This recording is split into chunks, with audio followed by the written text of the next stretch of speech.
kaya. Ginoong Reyes, sa tingin ko ay higit pa sa patas ang alok ko. Ang pagsasanib ng ating mga pamilya ay magiging kapaki-pakinabang para sa lahat. Ang boses ni Attorney Ricardo de Villa ay kasing linaw at kasing lamig ng mga yelong lumalangoy sa kanyang baso ng tubig para itong isang pinal na hatol sa isang korte kung saan si Amara Reyes ang nasasakdal. Hindi niya narinig ang eksaktong mga salitang sinabi nito, pero naramdaman niya ang bigat ng bawat pantig. Tila may humigpit sa kanyang dibdib na ubusan siya ng hangin. Napako ang tingin niya sa butil ng tubig na dahan-dahang gumugulong sa gilid ng kanyang baso. Sinundan niya ito hanggang sa bumagsak ito sa puting-puting mantel ng mamahaling restaurant. Isang maliit na tuldok, isang basang marka na siguradong matutuyo rin na parang walang nangyari.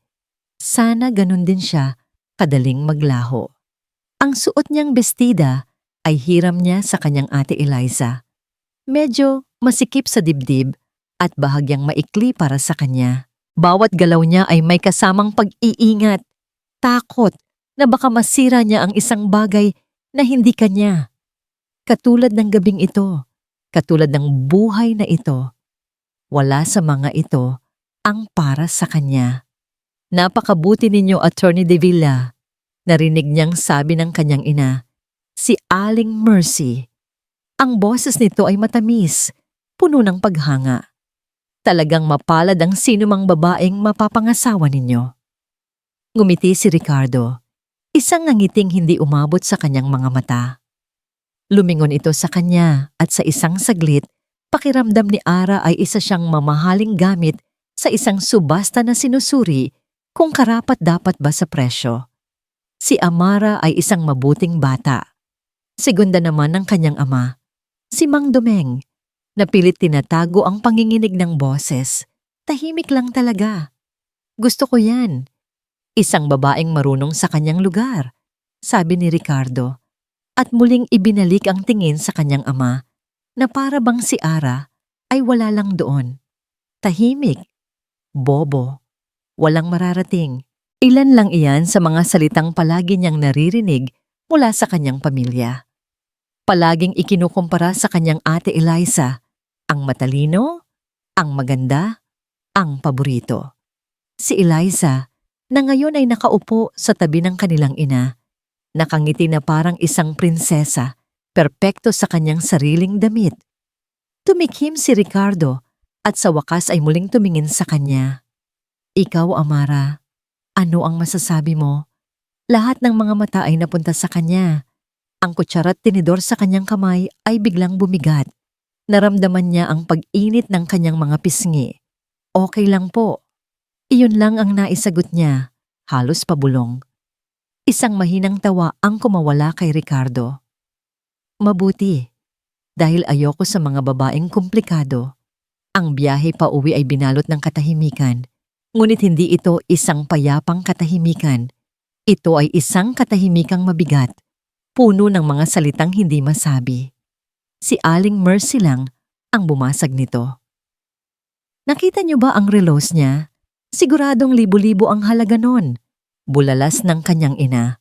At ang sasakyan, napakaswerte mo, Ara. Bagay na bagay sila, di ba, Ma? Dagdag pa ni Eliza na may halong panunokso ang boses. Ang gwapo at mayaman na abogado at ang simple nating si Ara. Hindi umimik si Ara. Manhid ang kanyang pakiramdam. Nakatingin lang siya sa labas ng bintana. Pinagmamasdan ang mga ilaw ng poste na mabilis na dumadaan, na parang mga pangarap na hindi niya kailanman maaabot. Pagdating sa bahay, hindi na niya natiis. Habang nag-aalis ng sapatos ang kanyang mga magulang, tinawag niya ang kanilang pansin. Itay, inay, ano po ba talaga ito? Tanong niya. Nanginginig ang kanyang boses. Nagkatinginan sina Mang Domeng at Aling Mercy. Ang kanyang ama, ang unang umiwas ng tingin. Ang kanyang ina ang humarap sa kanya. Ang kaninang matamis na ngiti ay naglaho na. Ara, kailangan mong maintindihan. Simula ni Aling Mercy. Hindi na maganda ang takbo ng negosyo. Lubog na tayo sa utang. Bawat salita ay parang isang suntok sa kanyang sikmura. Ano pong kinalaman ko doon? Si Attorney De Villa, handa siyang tulungan tayo, sabi ng kanyang ina. Umiiwas na rin ng tingin. Pero may isang kondisyon. Parang gumuho ang mundo ni Ara. Naintindihan na niya. Ang mamahaling hapunan, ang mga pilit ng ngiti, ang mga papuri. Isa lang itong transaksyon at siya ang produkto. Ibebenta niyo ako? Halos hindi makapaniwalang tanong niya. Ang mga luha ay nagsimula nang mamuo sa kanyang mga mata. Huwag kang gumamit ng ganyang salita. Ara? Sigaw ng kanyang ina. Ginagawa namin ito para sa pamilya, para sa'yo, para magkaroon ka ng magandang kinabukasan. Pero hindi ko siya mahal. Nay, hindi ko nga siya kilala. Ang pag-ibig, natututunan yan. Giit ni Aling Mercy. Mas mahalaga ang seguridad. Pagod na akong maging mahirap. Dapat ka pa ngang magpasalamat, Ara. Ang boses na yon ay galing kay Eliza, na nakasandal sa may pintuan, nakahalukip-kip at nakataas ang isang kilay. Sa itsura at utak mo, sinong mag-aakalang makakabingwit ka ng isang De Villa? Ito na ang pinakamalaking achievement mo sa buong buhay mo. Huwag mo nang sayangin. Wasak. Iyon ang tanging salitang kayang ilarawan ang nararamdaman ni Ara. Tumakbo siya papasok sa kanyang kwarto at ibinagsak ang pinto. Humagulgol siya sa kanyang unan, isang iyak na walang tunog, puno ng sakit at galit. Matapos ang ilang sandali, nang medyo humupa na ang kanyang pag-iyak, naririnig niya ang mahinang pag-uusap ng kanyang mga magulang sa labas. Dahan-dahan siyang gumapang papalapit sa pinto. Idinikit ang kanyang tainga dito. Domeng, sigurado ka ba dito? Boses yon ng kanyang ama, puno ng pag-aalinlangan. Naaawa ako sa bata. Isang buntong hininga ang naririnig niya mula sa kanyang ina. Huwag ka nang malungkot dyan, Domeng. Isipin mo na lang. Nagkaroon ng isang saglit na katahimikan at ang mga sumunod na salita ang tuluyang dumurog sa kung anumang natitira sa puso ni Amara. Bas, to pa mo, bibi pa ba? Ka. Si Ara na lang ang natitira nating yaman. Walang tulog na lumipas ang gabi. Ang mga salita ng kanyang ina. Si Ara na lang ang natitira nating yaman ay paulit-ulit na umalingaw-ngaw sa isip ni Amara. Hindi ito isang papuri. Ito ay isang pagtatasa. Isang pagkilala sa kanyang halaga bilang isang bagay na maaaring ipagpalit. Isang solusyon sa isang problema. Nakatitig lang siya sa kisame ng kanyang maliit na kwarto, pinagmamasdan ang mga aninong nililikha ng ilaw mula sa poste sa labas. Dito siya lumaki. Ang bawat sulok ng silid na ito ay saksi sa kanyang mga pangarap at sa kanyang mga luhang walang nakakita. Ngunit ngayong gabi, ang pakiramdam niya ay isa siyang dayuhan dito, isang bisitang malapit nang umalis. Kinabukasan, bago pa man tumilaok ang mga manok, bumangon na siya. Hindi dahil sa nakatulog siya, kundi dahil sa pagod na siyang humiga.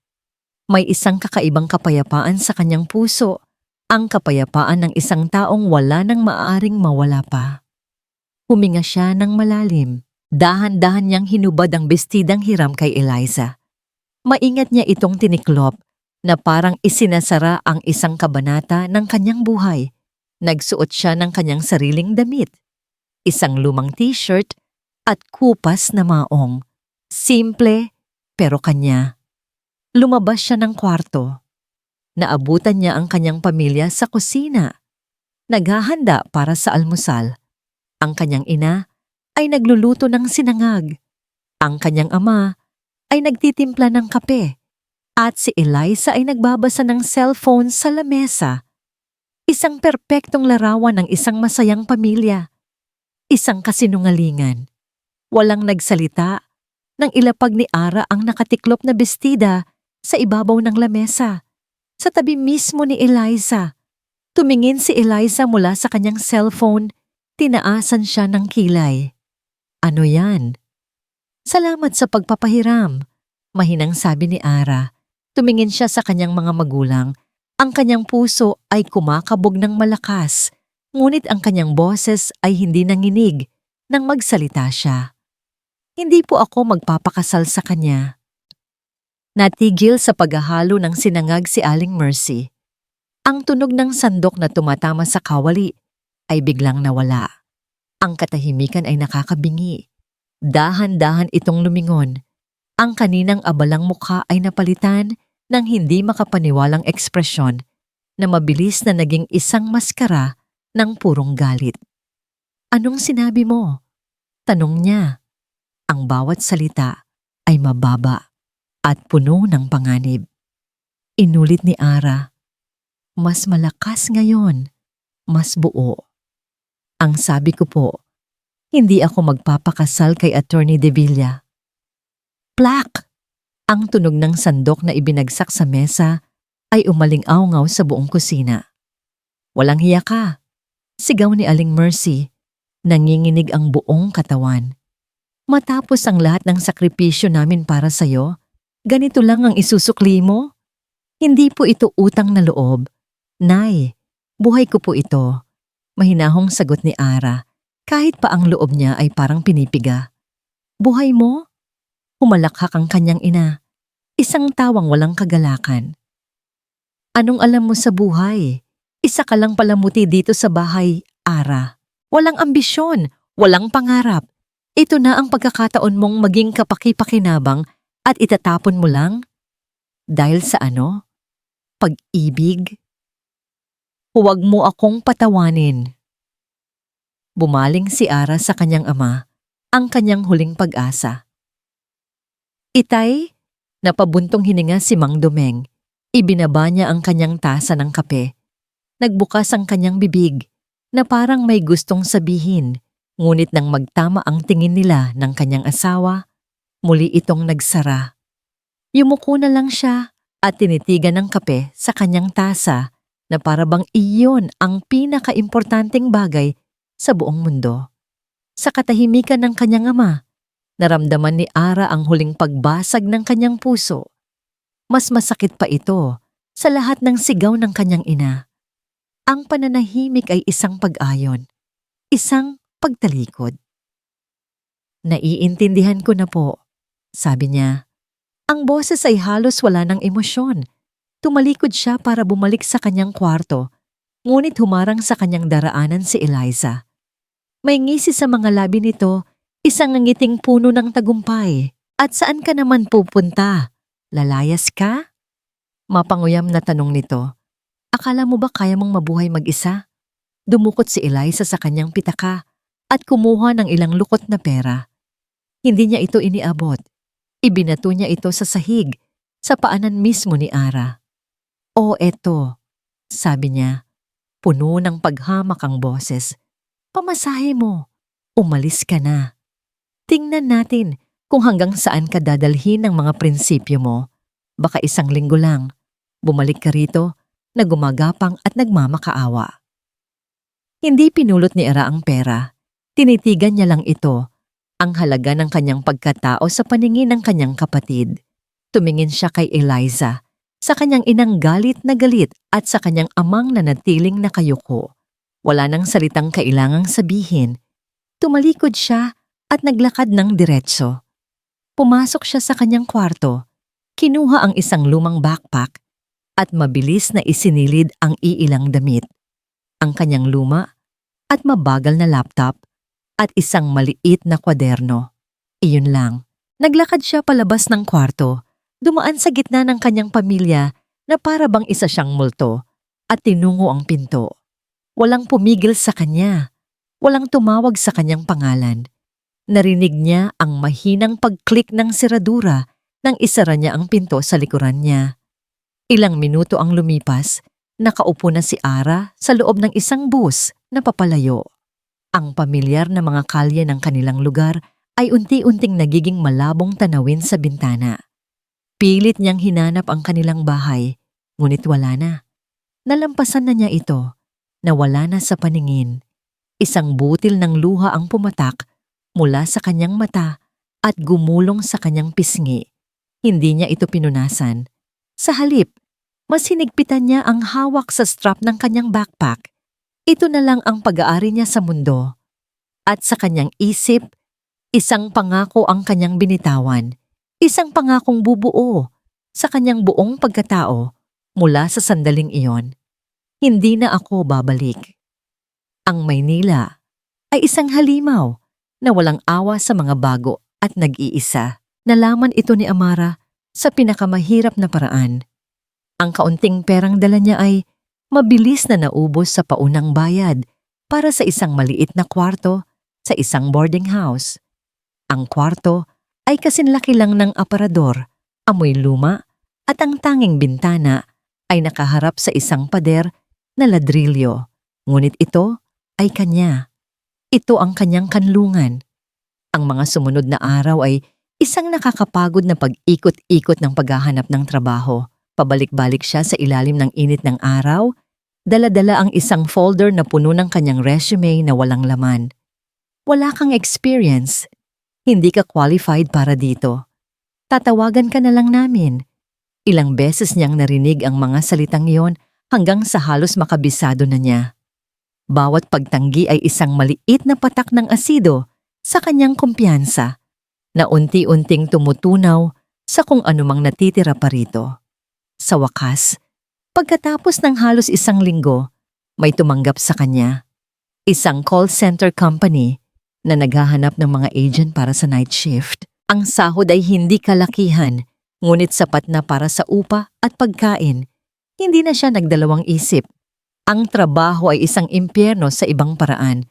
8 hanggang 10 oras siyang nakaupo, may suot na headset, at kinakausap ang mga galit na customer mula sa kabilang panig ng mundo. Kailangan niyang maging magalang kahit sinisigawan. Kailangan niyang ngumiti kahit hindi nakikita. Kailangan niyang maging si Angel, ang kanyang pangalan sa trabaho. Isang boses na walang katawan, walang nararamdaman. Ang kanyang buhay ay naging isang baligtad na mundo. Gising sa gabi, tulog sa umaga. Ang tanging liwanag na nakikita niya ay ang artipisyal na ilaw ng opisina at ang malamig na liwanag mula sa screen ng kanyang computer. Ngunit sa gitna ng pagod at kalungkutan, may isang bagay na nagpapanatili sa kanyang pagiging buo. Ang kanyang lumang laptop. Sa kanyang mga araw ng pahinga, sa halip na matulog, dinadala niya ang kanyang laptop sa isang maliit na coffee shop na bukas 24 oras. Doon, sa isang sulok, kasama ang isang tasa ng murang kape, binubuksan niya ang isang blangkong dokumento. At doon, nagsusulat siya. Isinusulat niya ang lahat. Ang sakit ng pagtatakwil. Ang galit na hindi niya mailabas. Ang pangarap na itinago niya sa loob ng maraming taon. Ang isang kwento ay unti-unting nabuo. Isang kwento tungkol sa isang babaeng itinuturing na walang halaga, na naghahanap ng kanyang sariling lakas sa isang mundong laban sa kanya. Ibinuhos niya ang kanyang kaluluwa sa bawat salita. Nag-post siya ng unang kabanata sa isang website na tinatawag na Wattpad sa ilalim ng isang pangalang hindi sa kanya, Ami. Isang gabi, habang malalim ang kanyang konsentrasyon sa pagsusulat, isang biglaang ingay ang gumulat sa kanya. Ay, sorry miss. Isang lalaki ang nakatayo sa tabi ng kanyang mesa. Gulat na nakatingin sa natapong kape sa sahig. Ilang pulgada lang mula sa kanyang mga paa. Naku, sorry talaga. Natabig ko. Okay ka lang? Hindi ka natalsikan. Tumingala si Ara. Ang lalaki ay payat. Medyo magulo ang buhok at may suot na salamin. Sa likod ng mga lente, ang kanyang mga mata ay puno ng tunay na pag-aalala. Okay lang ako, sir. Walang problema. Sagot ni Ara, bahagyang nahihiya. Ngumiti ang lalaki, isang ngiting magiliw. Salamat naman, ako si Leo. Ara, sagot niya. Tinulungan ni Leo ang staff na linisin ang natapong kape. Bago ito bumalik sa mesa nito, sumulyap ito sa laptop ni Ara. Wow, ang seryoso mo kanina habang nagsusulat. Sabi nito na may halong paghanga. Parang nasa ibang mundo ka. Naramdaman ni Ara ang pag-init ng kanyang pisngi. Wala ato. Libangan lang. Ngumiti si Leo at sa pagkakataong ito, umabot iyon sa kanyang mga mata. Mukhang magandang kwento yan. Tumigil ito sandali na parang nag-iisip bago magpatuloy. Huwag mong susukuan, ha? At pagkatapos ay bumalik na ito sa kanyang upuan, iniwan si Arang tulala. Sa buong buhay niya, walang sino man ang nagsabi sa kanya yon. Palagi itong, hindi mo kaya. Maghanap ka ng ibang gagawin. Sayang lang ang oras mo dyan. Ito ang unang pagkakataon. Ang unang pagkakataon na isang tao, isang estranghero, ang tumingin sa kanyang ginagawa at nakakita ng halaga dito. Hindi na siya nakapagsulat pa. Pagkatapos noon, paulit-ulit na lang na umikot sa kanyang isipan ang mga salitang yon. Huwag mong susukuan, ha? Nang tumingin siyang muli sa kabilang mesa, nakita niyang abala si Leo sa pagguhit sa isang sketchbook, isang artist. Nang gabing iyon, habang naglalakad pa uwi sa ilalim ng mga ilaw ng kalye, naramdaman ni Ara ang isang bagay na matagal na niyang hindi naramdaman. Isang kakaibang init na unti-unting kumakalat sa kanyang dibdib. Pag-asa. Ang kwento ni Ami sa Wattpad ay nagsimulang magkaroon ng sarili nitong munting buhay. Sa una, iilan lang ang nagbabasa. Pagkatapos ay may nag-iwan ng komento. Grabe! Relate much! Sinundan pa ng isa. Nakakaiyak naman. Update po, please! Bawat komento ay parang isang maliit na sinag ng araw sa madilim na mundo ni Ara. Sa unang pagkakataon sa kanyang buhay, may mga taong nakikinig. Hindi nila siya kilala. Hindi nila nakikita ang kanyang mukha. Ngunit nauunawaan nila ang kanyang puso sa pamamagitan ng mga salitang isinusulat niya. Isang nangiting hindi niya mapigilan ang sumilay sa kanyang labi sa tuwing may bagong notifikasyon. Pakiramdam niya ay mayroon siyang isang sikretong hardin na unti-unting namumulaklak. Ang coffee shop ay naging regular na tagpuan nila ni Leo. Hindi na ito isang pagkakataon lang. Madalas, naroon na si Leo, nagkakape at nagdodrawing at itatabi nito ang upuan para sa kanya. Kumusta ang mga characters mo? Madalas nitong tanong na may tunay na interes sa kanyang mga mata. Ayun, nag-aaway pa rin. Sagot ni Ara na may kasamang tawa. Si Leo ang naging unang mambabasa niya. Hindi lang ng mga kabanatang nakapost na, kundi pati ng mga burador na siya lang dapat ang nakakaalam. Ipinakita niya rito ang kanyang kwaderno kung saan niya isinusulat ang mga ideya. Hindi siya hinusgahan ni Leo.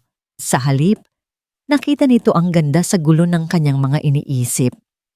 Ang galing mo, Ara, sabi nito isang beses, matapos basahin ang isang eksenang puno ng pighati. Ramdam na ramdam ko yung sakit.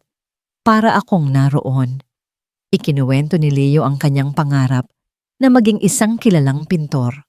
Ipinakita niya kay Ara ang kanyang sketchbook. Puno ng mga larawan ng mga ordinaryong tao sa kalye. Bawat guhit ay may emosyon. Sa kanya, nakita ni Ara ang isang kaluluwang katulad niya. Isang taong nagsusumikap na lumikha ng isang bagay na maganda mula sa kung anong mayroon siya. Isang hapon, papunta si Ara sa coffee shop para makipagkita kay Leo. Magaan ang kanyang pakiramdam. Katatanggap lang niya ng sahod at meron siyang bagong ideya para sa susunod na kabanata. Habang naglalakad siya sa tapat ng isang bagong bukas na mall, isang pamilyar na tawa ang narinig niya. Natigilan siya. Sa loob ng isang mamahaling butik, sa likod ng salamin, nakita niya ang kanyang ate Eliza. Nakakapit ito sa braso ni Ricardo de Villa. Masaya sila. Tumatawa si Eliza habang may ipinapakitang bag kay Ricardo. Hinalikan ni Ricardo ang kanyang noo at inilabas ang isang itim na card. Masaya si Eliza.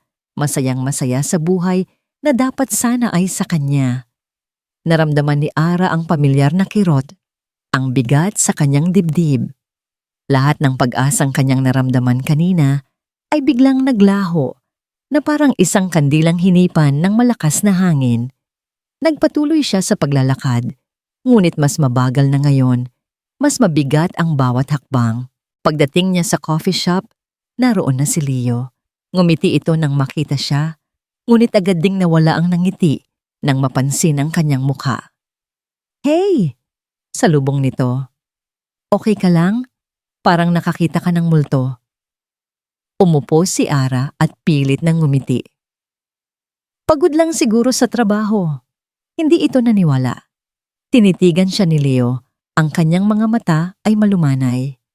"Ara, hindi mo kailangang magpanggap sa akin." Ang simpleng mga salitang iyon ang nagpabagsak sa pader na kanyang itinatayo. Hindi niya namalayan, nagsimula nang mag-init ang kanyang mga mata. Yumuko siya. Ayaw niyang makita siya nitong umiiyak. Minsan naiisip ko kung tama ba ang ginawa ko." Pabulong niyang sabi. "Kung tama bang umalis ako." Hindi nagtanong si Leo ng mga detalye. Hindi niya ito pinilit na magkwento. Sa halip, naramdaman ni Ara ang pag-abot nito sa kanyang kamay na nakapatong sa mesa. Ang pinakamagagandang kwento ay madalas na nagmumula sa pinakamatinding sakit. Mahinang sabi nito. Tumingala si Ara. Nakatingin ito sa kanya ng diretso, puno ng sinseridad. "Gawin mong lakas ang sakit na yan," pagpapatuloy ni Leo at marahan nitong pinisilang kanyang kamay. "Naniniwala ako sa'yo." Natigilan si Ara. Ang init ng kamay ni Leo ay tila gumapang sa buong katawan niya. Tinataboy ang lamig ng kalungkutan.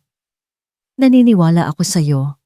Isang pangungusap na hindi niya kailanman narinig mula sa kanyang pamilya, ngunit ibinibigay sa kanya ng buong buo ng isang taong halos ngayon niya lang nakilala. Nagsimula ito sa isang panginginig. Hindi panginginig ng lupa.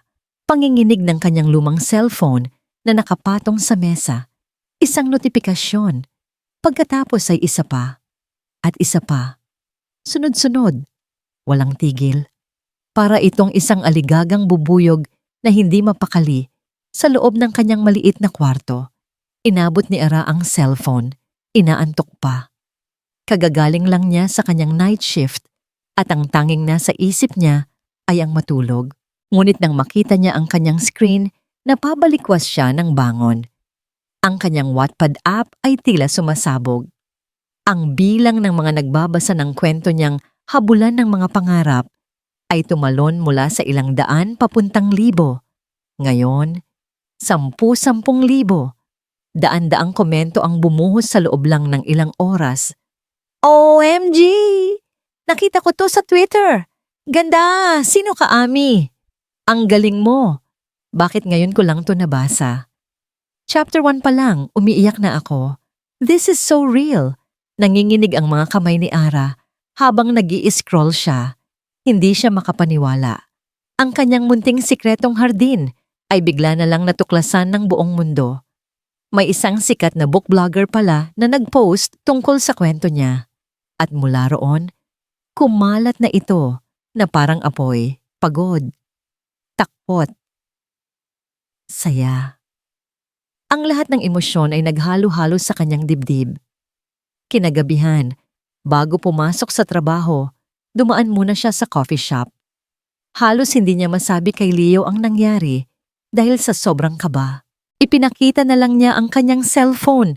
Nanlaki ang mga mata ni Leo. "Ara, eto na yon. Sinasabi ko na sa'yo Ang galing-galing mo." Ang sinserong kagalakan sa mukha ni Leo ay mas nagpatatag pa sa kanya.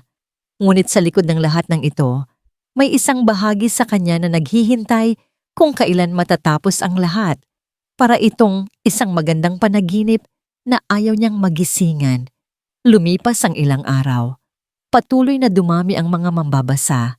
Ang buhay ni Ara ay nanatili sa dati. Trabaho sa gabi, tulog sa umaga, pagsusulat sa hapon. Ngunit may nagbago. Mayroon ng liwanag sa dulo ng tunel. Isang umaga, Pagka-uwi niya mula sa trabaho, pagod na pagod at amoy aircon ng opisina, binuksan niya ang kanyang laptop para i-check ang kanyang email. Spam! Spam! Bill ng kuryente at isang email na kakaiba ang titulo. Subject: Publishing Inquiry for Habulan ng Mga Pangarap from Anahaw Publishing na tigilan si Ara. Binasa niya ulit. Anahaw Publishing. Binasa niya sa ikatlong pagkakataon. Baka namalikmata lang siya. Baka kulang lang siya sa tulog. Nanginginig ang kanyang daliri nang i-click niya ang email. Dear Ami, my name is Carla Santos, an assistant editor from Anahaw Publishing. We have been following the incredible reception of your story, Habulan ng Mga Pangarap, online. Your writing shows immense potential and emotional depth. We are very interested in discussing the possibility of publishing your work traditionally.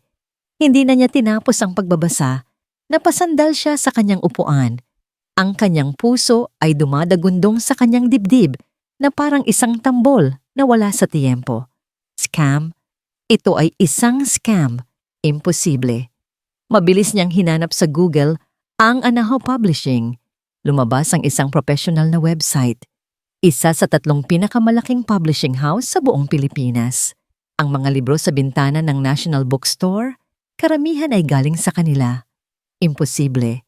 Tiningnan niya ang email address ng nagpadala, carlasantos@anahawpub.com. Mukhang lihitimo.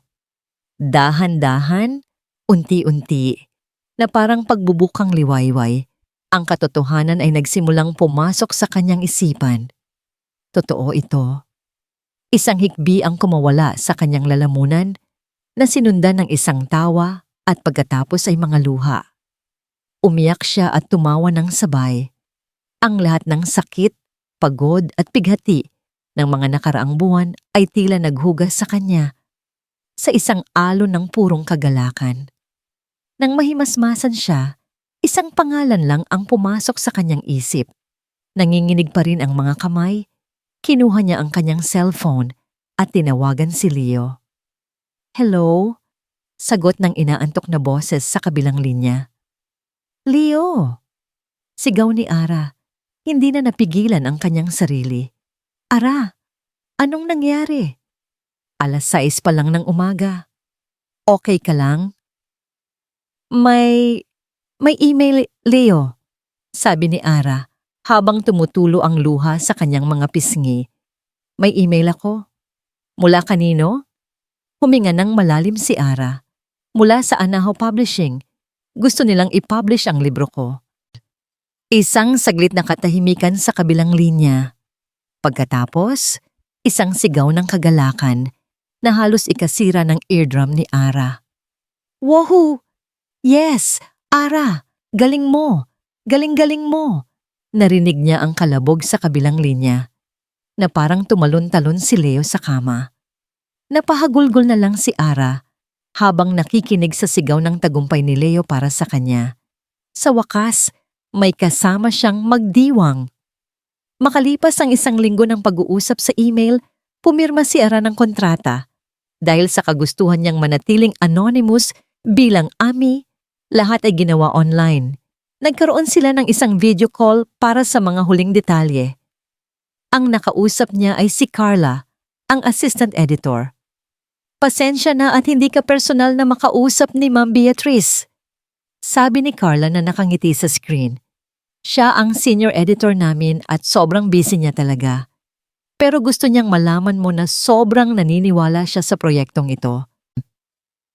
Pakisabi na lang po na maraming salamat, sabi ni Ara, na hindi pa rin makapaniwala sa nangyayari. Tumango si Carla. She said, and I quote, I see a part of myself in her story, kaya ganado siyang tulungan kang mailabas ito. Ngumiti lang si Ara. Isang papuri, isang magandang papuri mula sa isang bigating editor na hindi pa niya nakikilala. Wala siyang ideya kung gaano kalalim at kung gaano kapersonal ang kahulugan ng mga salitang yon. Ang tagumpay ay may amoy. Minsan, amoy itong bagong print na libro. Ngunit para kay Elisa de Villa ang tagumpay ay may amoy ng venti caramel macchiato at ng mamahaling pabango sa loob ng isang high-end na coffee shop sa BGC. Nakaupo siya roon. Suot ang kanyang damit na pang-designer habang pinakikinggan ang walang katapusang kwentuhan ng kanyang mga amiga. OMG girl, nakita mo ba yung bagong collection ng Louis Vuitton? Sabi ni Daphne habang iwinawagayway ang kanyang kamay na puno ng mga diamanteng singsing. Hay naku! Mas excited ako sa trip natin sa Japan next month. Sagot naman ni Chloe. Sawa na ako sa Pilipinas. Ngumiti lang si Eliza at marahang hinaplos ang kanyang sariling Hermes bag na nakapatong sa upuan sa tabi niya. Ito ang buhay na pinangarap niya. Ang buhay na para sa kanya. Kasal sa isang mayamang abogado, walang ibang ginagawa kundi mag-shopping, magpa-parlor at makipagtsismisan. Perpekto. Pero sa ilalim ng lahat ng ito, may isang maliit na kabagutan.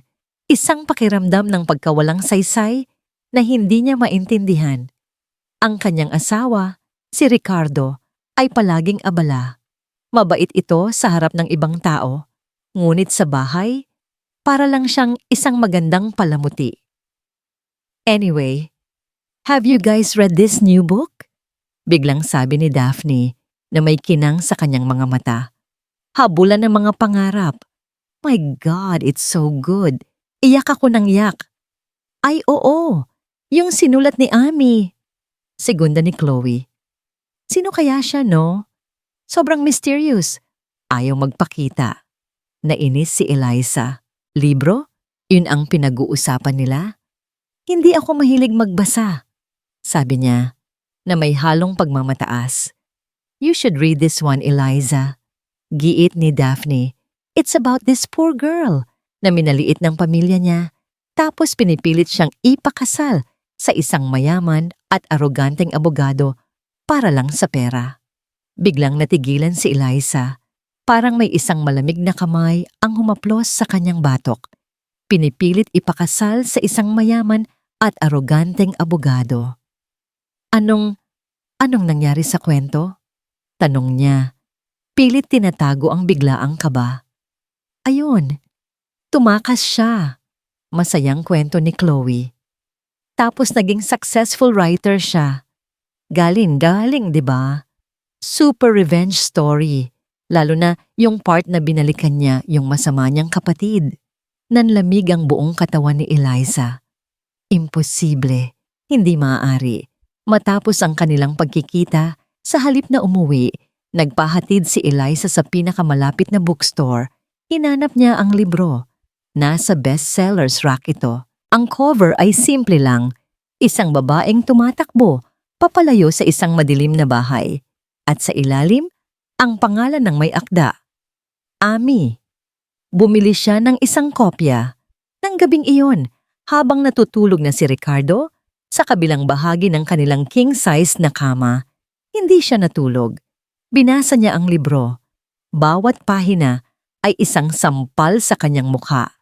Ang tahimik na bunsong anak na babae, ang paboritong panganay na perpekto sa mata ng lahat, ang mga magulang na desperado dahil sa pera, ang pag-aayos ng kasal, ang pagtakas, nandoon lahat. Ang mga eksena ay bahagyang binago, ang mga pangalan ay iba, ngunit ang sakit, ang mga salita, ang katotohanan, nandoon lahat. At ang pinakamasakit sa lahat ay ang karakter ng ate.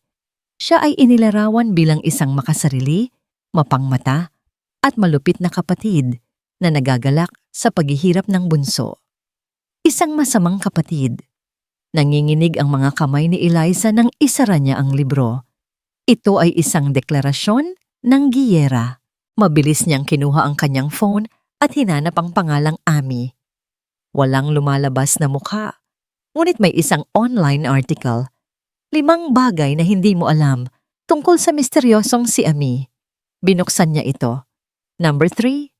Bago naging isang full-time writer, si Ami ay nagtrabaho bilang isang call center agent sa loob ng halos 2 taon. Doon gumuho ang mundo ni Eliza. Isang tao lang ang kilala niyang tumutugma sa lahat ng ito. Nanginginig sa galit, idinial niya ang numero ng kanyang ina. Hating gabi na, pero wala siyang pakialam. Hello? Eliza anak? Anong problema? Sagot ng inaantok na boses ni Aling Mercy. Ma! Sigaw ni Eliza. Hindi na napigilan ang lason sa kanyang boses. Nakita niyo na ba ang libro ng magaling ninyong anak? Ano ang libro? Si Amara ba? Tumawag ba siya? Hindi siya tumawag, ma. Nagsulat siya. Nagsulat siya ng libro tungkol sa atin. Siniraan niya tayo. Ginawa niya tayong kontrabida sa kwento niya para lang kumita siya ng pera. Katahimikan sa kabilang linya. Tingnan ninyo, ma. Habulan ng mga pangarap. Halos isumpa ni Eliza ang titulo. Nang ibaba niya ang tawag, tinitigan niya ang sariling refleksyon sa madilim na screen ng kanyang cellphone. Ang babaeng nakatingin pabalik ay may perpektong buhok, mamahaling hikaw, at isang buhay na kinaiinggitan ng lahat. Ngunit ang kanyang mga mata ay nag-aapoy sa isang damdaming matagal na niyang hindi naramdaman. Purong inggit. Ang kapatid niyang bobo, walang kwenta at walang mararating. Ang kapatid niyang itinaboy nila. Ngayon ay isang sikat na manunulat. Pinag-uusapan, hinahangaan, habang siya, isa lang siyang asawa. Isang devilla, isang palamuti. Napatingin siya sa isang maliit na larawan ni Ara na nakita niya sa online article. Isang candid shot, malabo. Ngunit nakangiti ito habang nakatingin sa isang laptop. Mukha itong masaya, payapa. Kinuwayom ni Eliza ang kanyang palad, ang kanyang mga kuko ay bumaon sa kanyang balat. Hindi ka magiging masaya, Amara. Sisiguraduhin ko yan. Ang tagumpay ay may tunog. Para kay Ara, ang tunog nito ay ang pag-click ng kanyang keyboard habang sinusulat ang kanyang pangalawang libro. Ang mahinang paghigop ni Leo sa kanyang kape sa kabilang panig ng mesa at ang kanilang sabay na pagtawa sa isang maliit na biro. Nakalipat na si Ara sa isang maliit ngunit maayos na apartment. Hindi na siya nagtatrabaho sa call center. Ngayon, ang tanging boss niya ay ang mga deadlines mula sa kanyang publisher at ang mga karakter sa kanyang isipan na hindi siya patutulugin. Masaya siya. Sa unang pagkakataon sa kanyang buhay, masasabi niyang tunay siyang masaya. Malalim na naman ang iniisip ng paborito kong author, sabi ni Leo isang hapon na biglang pumutol sa katahimikan. Ngumiti si Ara. Iniisip ko lang kung paano ko papatayin ang isang kontrabida. Huwag masyadong brutal. Baka matakot ako sa'yo. Biro ni Leo. Ang kanilang samahan ay naging isang komportableng ritmo. Si Leo, ang kanyang pahinga, ang kanyang kapayapaan. Sa kanya, hindi siya si Ami, ang sikat na manunulat, o ang walang kwentang anak. Sa kanya siya lang si Ara, at sapat na yon. Ngunit isang araw ang ritmo ay nasira. Dumating si Leo sa apartment ni Ara na may kakaibang bigat sa kanyang mga balikat. Ang nangiting palagi nitong dala ay hindi maaninag. Hey! Bati ni Ara. Papalapit para sana yakapin ito. Okay ka lang? Bahagyang umiwas si Leo. Medyo masama lang ang pakiramdam ko. Hindi na nagpumilit si Ara, ngunit naramdaman niya ang biglaang lamig sa pagitan nila. Sa buong gabing iyon, si Leo ay tahimik at malayo ang tingin. Ang mga tanong ni Ara ay sinasagot nito ng mga maikling salita. May problema ba, Leo? Sa wakas ay tanong ni Ara, hindi na natiis ang tensyon. May nagawa ba akong mali? Tumingin ito sa kanya at sa mga mata nito, nakita ni Ara ang isang bagay na hindi pa niya nakita dati. Pagdududa. Ara, simula nito, ang boses ay seryoso. May dapat ba akong malaman tungkol sa'yo at kay Ricardo de Villa? Parang isang biglaang sampalang tanong. Natigilan si Ara. Saan? Saan galing yan? Sagutin mo na lang ako. Ang lamig sa boses ni Leo ay parang mga karayom na tumusok sa puso ni Ara. Wala. Mariin niyang sagot. Alam mo ang kwento, Tinakasan ko siya. Tapos na yon. Tapos na nga ba talaga? Giit ni Leo. O baka naman, nag-aantay ka lang ng tamang pagkakataon para balikan siya. Ngayong sikat ka na? Hindi ako makapaniwalang tinatanong mo yan sa akin. Tumaas ang boses ni Ara, puno ng sakit at pagtataka. Ikaw ang higit sa lahat na nakakakilala sa akin. Bakit mo iisipin yan? Isang mapait na ngiti ang sumilay sa labi ni Leo. Dahil may nakausap ako, Ara. May nagmalasakit na buksan ang mga mata ko. Kinabahan si Ara.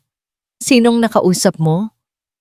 Huminga ng malalim si Leo na parang naghahanda para sa isang pagsabog. Ang ate mo, si Eliza.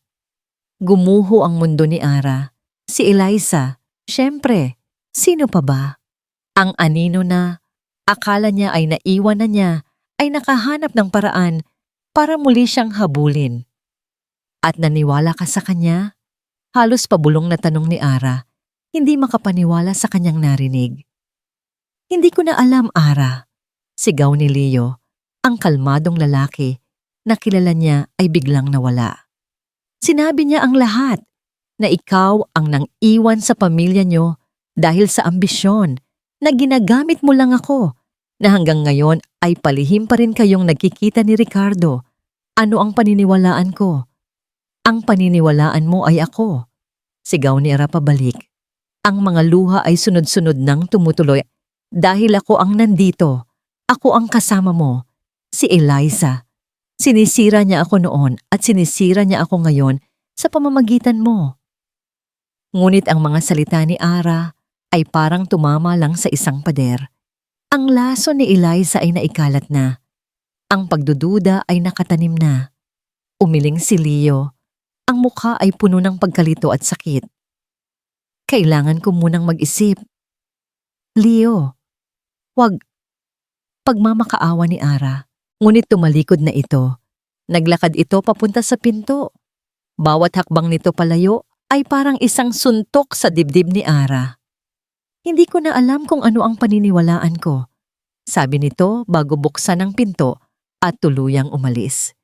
Isinara niya ang pinto at kasama noon ay ang pagsara ng lahat ng liwanag sa mundo ni Ara. Naiwan siyang nakatayo sa gitna ng kanyang bagong apartment. Ang lugar na dati ay simbolo ng kanyang tagumpay at bagong simula ay bigla na lang naging isang malaki at malamig na kulungan. Ang mga libro sa estante, ang laptop sa mesa, ang kontratang nakakuwadro sa dingding, lahat ay nawalan ng halaga. Napaluhod siya sa sahig. Ang katawan niya ay nanginginig, walang tunog na lumalabas sa kanyang bibig. Ngunit sa loob niya, sumisigaw siya. Ang tanging taong naniwala sa kanya ay umalis na. Muli, nag-iisa na naman siya. Ang entablado ay maliwanag na parang tanghaling tapat. Ang mga ilaw mula sa kamera ay kumikislap na parang mga bituin, nakakasilaw. Ang bulungan ng mga press at mga panauhin ay isang alon ng tunog na handang lumunod sa kung sino mang hindi handa. Ngunit sa gitna ng lahat ng ito, si Amara Reyes ay kalmado. Ilang buwan na ang lumipas mula ng gabing umalis si Leo. Ang sakit ay hindi nawala. Nag-iba lang ito ng anyo. Mula sa isang bukas na sugat, ito ay naging isang pilat. Isang permanenteng paalala ng kanyang kahinaan, ngunit isang paalala rin ng kanyang kakayahang maghilom. Ibinuhos niya ang lahat ng sakit na yon sa pagsusulat ng kanyang pangalawang libro. Naging kanlungan niya ang trabaho. Handa ka na ba, Ami? Tanong ng isang event coordinator na may hawak na clipboard. Ako si Ara. Mahinahon niyang pagtatama. Ngayong gabi, sa kauna-unahang pagkakataon, haharap siya sa mundo bilang si Amara Reyes. Tapos na ang pagtatago sa likod ng isang pangalan. Tumango siya. Handa na ako. Habang naghihintay siya sa backstage, isang sulyap sa monitor ang nagpatigil sa kanyang paghinga. Nakatutok ang kamera sa VIP section at naroon sila. Ang kanyang ina, si Aling Mercy, suot ang pinakamagaran nitong damit, pilit nang ngumingiti. Ang kanyang ama, si Mang Dumeng na mukhang hindi komportable sa kanyang barong, at si Eliza, maganda at elegante, ngunit may bakas ng inggit sa mga matang nakatitig sa entablado. Nakaupo sa tabi nila na parang kabilang pa rin sa pamilya ay si Ricardo de Villa. Hindi nagulat si Ara, inaasahan na niya ito. Ang dugo ay mas malapot sa tubig at ang pera ay mas malapot pa sa dugo. Ara, isang pamilyar na boses ang tumawag sa kanya mula sa likuran. Lumingon siya. Nakatayo roon si Ricardo, suot ang isang mamahaling suit, may dalang isang nangiting matagal na niyang hindi nakikita. "Congratulations," sabi nito. Ang boses ay malambing. "Alam kong magtatagumpay ka. Noon pa man." Isang kasinungalingan. Ngumiti lang si Ara, isang nangiting hindi umabot sa kanyang mga mata. "Salamat, Attorney de Villa." "Ricky, tawagin mo akong Ricky." Pagtatama nito, lumapit ito na para bang may karapatan. "Ara, nagkamali ako. Aaminin ko. Bata pa tayo noon. Pero ngayon, iba na. Pareho na tayong matagumpay. Baka pwede pa nating subukan ulit." Tinitigan siya ni Ara. Ang lalaking ito, na minsan ay tiningala niya ng may takot, ay mukha na lang isang desperadong salesman sa kanyang paningin. Hinahanap niya ang kahit anong sakit o galit sa kanyang dibdib, ngunit wala siyang makita. Wala na. "Tapos na tayo, Ricardo," sabi niya. Ang kanyang boses ay kalmado at pinal. Matagal na. Ang pagkagulat sa mukha ni Ricardo ay mabilis na napalitan ng inis. Ngunit bago pa ito makasagot, tinawag na ang pangalan ni Ara. Oras na. Naglakad siya paakyat sa entablado. Ang palakpakan ay dumagundong. Ngumiti siya sa mga tao. Isang tunay na ngiti sa pagkakataong ito. Ito ang kanyang mundo. Siya ang gumawa nito. Matapos ang mga paunang salita, mula sa kinatawan ng Netflix, isang panauhing pandangal ang ipinakilala. At narito, ang babaeng may matalas na mata para sa talento, ang nakatuklas sa ating bida ngayong gabi. Ang senior editor ng Anahaw Publishing, Miss Beatrice Alcaraz. Umakyat sa entablado ang isang babaeng elegante at puno ng kumpiyansa. Kinuha nito ang mikropono. "Magandang gabi sa inyong lahat." Simula nito, ang boses ay malinaw at matatag. Maraming manunulat ang magagaling, ngunit iilan lang ang matapang. Nang una kong mabasa ang gawa ni Ami, hindi lang ako humanga sa kanyang talento. Humanga ako sa kanyang tapang na isulat ang katotohanan.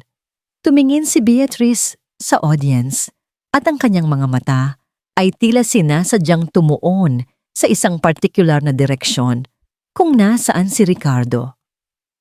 Ang mga kwento ng mga babaeng pinipilit manahimik, pinipilit tanggapin ang isang kapalaran na hindi para sa kanila, ay kailangang marinig. Pagpapatuloy niya, isang bahagyang nangiti ang sumilay sa kanyang mga labi.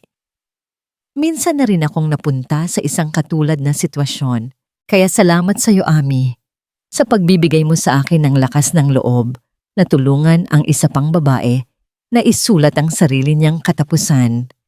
Isang alon ng bulungan ang gumapang sa buong hall. Nakita ni Ara kung paano namutla si Ricardo. Nakita niya ang pagkalito sa mukha ni Eliza na unti-unting naging isang dahan-dahang realisasyon. Ang patibong ay gumana. Pagkatapos ay si Ara na. Kinuha niya ang mikropono mula kay Beatrice at nagpasalamat dito ng pabulungi. Humarap siya sa mga tao sa kumikislap na mga ilaw. Huminga siya ng malalim. "Magandang gabi po." Simula niya, "Sa loob ng 2 taon, kilala niyo ako bilang si Ami. Ngayong gabi, gusto kong magpakilala bilang ako. Ako po si Amara Reyes." Nagpatuloy siya. Nagpasalamat sa kanyang mga mambabasa, sa Netflix, sa Anahaw Publishing. At pagkatapos, huminto siya. Tumingin siya sa direksyon ng kanyang pamilya. Nakita niya ang takot sa mata ng kanyang ina, ang kahihiyan sa mukha ng kanyang ama. Marami ang nagtatanong kung saan ko nakuha ang inspirasyon para sa aking kwento. Sabi niya, ang kanyang boses ay bahagyang nanginig, ngunit nanatiling matatag. Ang totoo po, hindi ito inspirasyon. Ito ay karanasan. Isinulat ko ito mula sa sakit. Isinulat ko ito dahil sa loob ng maraming taon, ipinaramdam sa akin na ako ay walang kwenta, na ang halaga ko ay katumbas lang ng kung ano ang maibibigay ko. Pero natutunan ko na ang sakit pala pwedeng gawing tinta. Tumingin siya ng diretso sa kanila. Ang lahat ng kamera ay nakatutok sa kanya, ngunit ang kanyang mga mata ay para lang sa 3 taong humubog at sumira sa kanya. At sa aking pamilya, tumigil siya. Ang buong hall ay natahimik, nag-aabang. Naramdaman niya ang pag-init ng kanyang mga mata. Gusto kong sabihin na, pinapatawad ko na kayo. Ang mga salitang yon ay lumabas mula sa bibig ni Ara, na kasing gaan ng isang hininga. Ngunit ang bigat nito ay naramdaman sa buong silid. Hindi ito ang inaasahan ng lahat. Hindi ito ang pasabog na gusto ng media. Hindi ang paghihiganting inaasam ng marami. Isa itong tahimik na paglaya. Pinapatawad ko kayo. Ulit niya. Mas matatag ngayon, habang isang taksil na luha ang gumulong sa kanyang pisngi. Hindi dahil sa karapat-dapat kayo, kundi dahil karapat-dapat ako sa kapayapaan. Salamat po.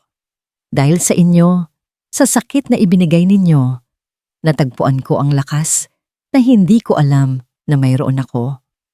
Natutunan kong isulat ang sarili kong wakas.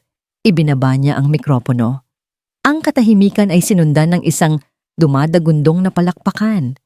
Hindi para sa iskandalo, kundi para sa katatagan ng loob ng isang babaeng nasa harapan nila. Pagbaba niya ng entablado, sinalubong siya ng mga tao. Ngunit ang kanyang mga mata ay hinanap ang isang exit. Kailangan niya ng hangin. Sa isang sulok, nakita niya ang kanyang pamilya, napapaligiran ng kahihiyan. Walang lumalapit sa kanila. Ang kaninang VIP status ay naging isang sumpa. Nagtama ang paningin nila ng kanyang ama. At sa unang pagkakataon, nakita niya ang tunay na pagsisisi sa mga mata nito. Tumangulang si Ara bago tuluyang tumalikod. Sa isang pribadong silid sa backstage, huminga siya ng malalim. Tapos na. Ang galing mo doon. Lumingon si Ara. Nakasandal sa pader, ang muka ay puno ng emosyon na hindi niya mabasa. Ay si Leo. Nakatayo lang sila roon, ilang talampakan ng pagitan, ngunit parang isang karagatan ang naghihiwalay sa kanila. Napanood ko ang lahat, sabi ni Leo, ang boses ay paos. Si Beatrice, ang dati niyang fiancé, kinuwento niya sa akin, lahat-lahat, kung paano siya nakawala. At kung paano niya nakita ang sarili niya sa kwento mo. Hindi umimik si Ara. Ara, wala akong karapatang humingi ng tawad. Pagpapatuloy ni Leo, ang kanyang mga mata ay nagsusumamo. Pero patawarin mo sana ako. Naging duwag ako. Nakinig ako sa laso ng iba, sa halip na pakinggan ng puso ko na nagsasabing ikaw ang nagsasabi ng totoo. Ang tanga-tanga ko. Tinitigan siya ni Ara. Nakita niya ang lalaking minahal niya, ang mabait, ang mapagtiwala, ang tanging taong naniwala sa kanya noong walang-wala pa siya. Nakita rin niya ang lalaking sumugat sa kanya. Bakit ka nandito, Leo? Tanungin niya. Ang kanyang boses ay pagod. Dahil mahal kita. Simpleng sagot nito. At kung bibigyan mo ako ng pangalawang pagkakataon, ipapangako ko na habang buhay, sa'yo na lang ako maniniwala. Hindi sumagot si Ara. Naglakad lang siya papalapit dito at sa sorpresa ni Leo, niyakap niya ito. Isang yakap na mahigpit, puno ng mga buwan ng kalungkutan at pangungulila. Naramdaman niya ang panginginig ng mga balikat ni Leo habang niyakap siya nito pabalik. Umpisahan natin ulit. Bulong ni Ara sa dibdib nito. Pero sa pagkakataong ito, Mas mabagal, mas maingat. Tumango si Leo, hindi makapagsalita. Ibinaon lang ang muka sa buhok ni Ara. Paglabas nila ng gusali, kinailangan nilang dumaan sa harap ng kanyang pamilya na nag-aabang sa may parking lot. Lumapit si Aling Mercy. Umiiyak. Anak, patawarin mo kami. Hinawakan ni Ara ang kamay ng kanyang ina. Malamig ito. Nay, tinanggap ko na po ang lahat. Pero hindi ibig sabihin noon na babalik tayo sa dati. Tumingin siya sa kanilang lahat. Tutulungan ko kayo kung kailangan ninyo. Pero ang buhay ko, akin na ito. Mayroon na akong sarili kong mga pinto at ako na ang magpapasya kung sino ang papapasukin ko. Iyon na ang huling pag-uusap nila ng gabing iyon. Isang pagtatapos, isang paglalagay ng hangganan. Makalipas ang ilang buwan, ang araw ay ginintuan habang papalubog ito sa Manila Bay.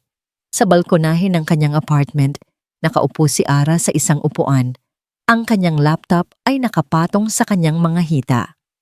Sa tabi niya, sa isang easel, si Leo ay nagpipinta ng papalubog na araw. Wala silang imikan.